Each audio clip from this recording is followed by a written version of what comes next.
I'm James Su of Mochi Media, I'm the CEO. I'm Bobby Polito, the CTO. So before this, I had a company in New York called WDDG as a co-founder, and Bob and I used to work together there.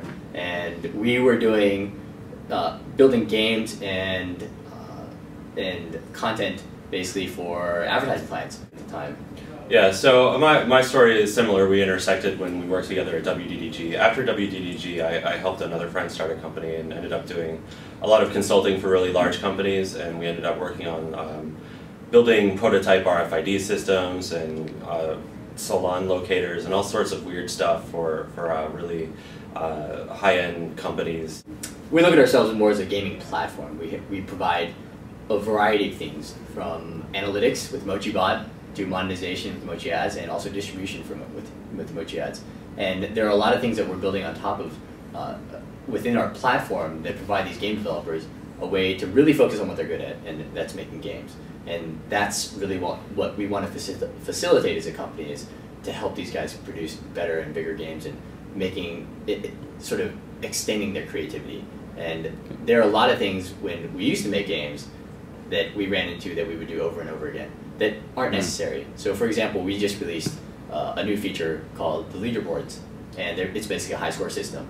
Okay. Almost every game has a high score system, and what we've seen in the past is it actually improves the playability and the retention of players within a game if you have a high score system in it. So we're releasing it to these guys to help them build on top of their games, to make their games better, to help people more people play them. And we're going to continue releasing things like this on top of the monetization and distribution.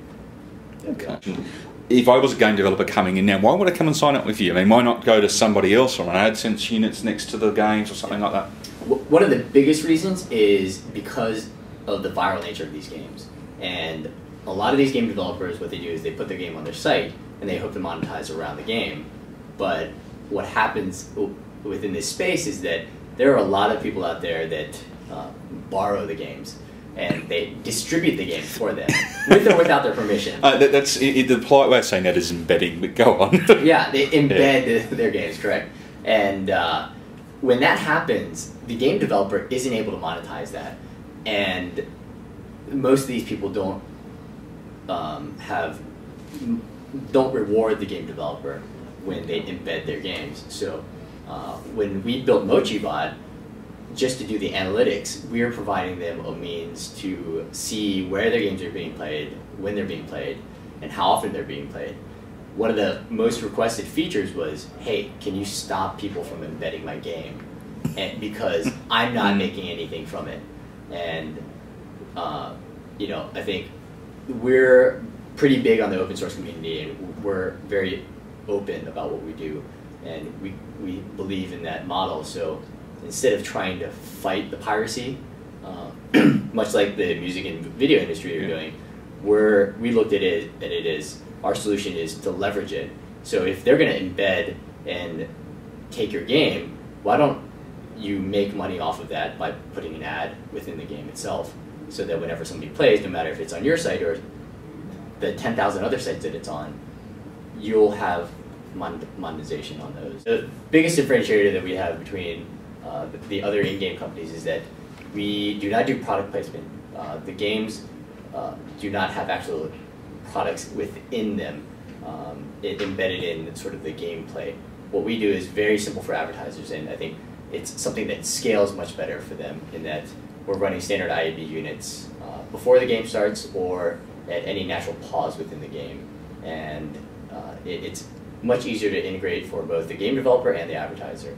And the other big differentiator is that our games can work anywhere on any website. And the beauty of that is this content is very viral. So we move with the crowds with popular content. Our ads are following it, and I think that's one of the toughest things for advertisers to stay on top of it. Do you have to have the game hosted with yourselves to then show the ad, or can you? No. Yeah, that's the beauty of the technology, and the interesting thing about the phenomenon of flash games. So, as we've seen the web evolve and the whole Web 2.0 sort of growth has been based on syndication, and how do you get your content off your site and spread it everywhere? And that's what we built. That's when we built MochiBot, which is a tool to track how the growth of viral content. So within this tool, one of the games that we've been tracking is a game called Ultra Block, and since its creation, it's been played 4 million times across 3,200 some hosts, websites basically. And yesterday it was played 5,000 times on 242 sites. Now, what we used to do in the old days was measure how many people came to the site to play it, but we were missing all this data on, wow, there's all these other sites that people are playing this game on. Yep. And that was where we really saw the value in producing this technology that could serve ads no matter where it went, not just on a specific site. So essentially, the ad tech is an include at the end of a flash scan? Like just draws on, like an AdSense code for like a better comparison into the flash? Yep. Okay. And I can actually give you an example. So within Mochi Ads, this is the game developer interface. Yep. If you're making games, this is what you see when you come into your dashboard. How much you've earned today, how much you've earned since your last payment, and this is what your earnings look like for the past however long you've been in the system. So if we were to create a game, it's really simple. You come in, add a game, give it a title.